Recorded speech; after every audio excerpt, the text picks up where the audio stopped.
Bonsoir. Bonsoir. Alors, déjà peut-être une petite réaction à ce sondage qui vient de sortir. 7% pour la liste Front de Gauche.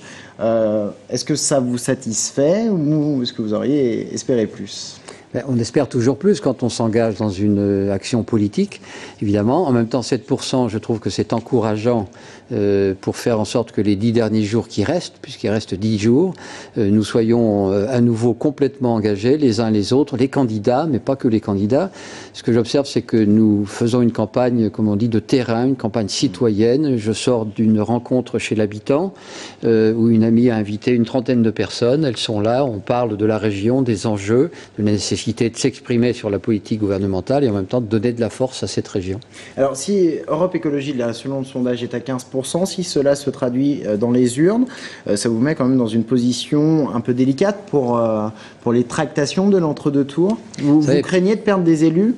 Pour l'instant, moi je me consacre à une chose, c'est la campagne électorale. Il reste 10 jours, nous avons un beau projet, nous avons un bon bilan, nous avons travaillé, nous avons fait la démonstration que nous étions à la fois des hommes et des femmes résolus à faire avancer des dossiers, mais en même temps très concrets, très pratiques.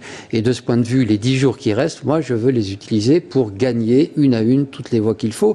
Non pas pour, j'allais dire, être en opposition avec d'autres forces, mais faire en sorte que la gauche, qui sera majoritaire, si les électrices et les électeurs le confirment et confirment ce sondage, mais je suis de ceux qui considèrent que le match doit être joué jusqu'au bout et que le résultat, ce sera le 14 mars au soir. Donc, moi, je m'organise, je vis, je fonctionne avec mes colistiers jusqu'au 13 mars au soir. Mais alors quand même, la 13 communiste actuellement à la région, il y a 8 Verts, la tendance va quand même s'inverser. Il faut, vous espérez pouvoir compter dans cette union du deuxième tour ? Non seulement nous espérons pouvoir compter, mais je pense que nous avons fait la démonstration que nous étions une force de responsabilité, de construction.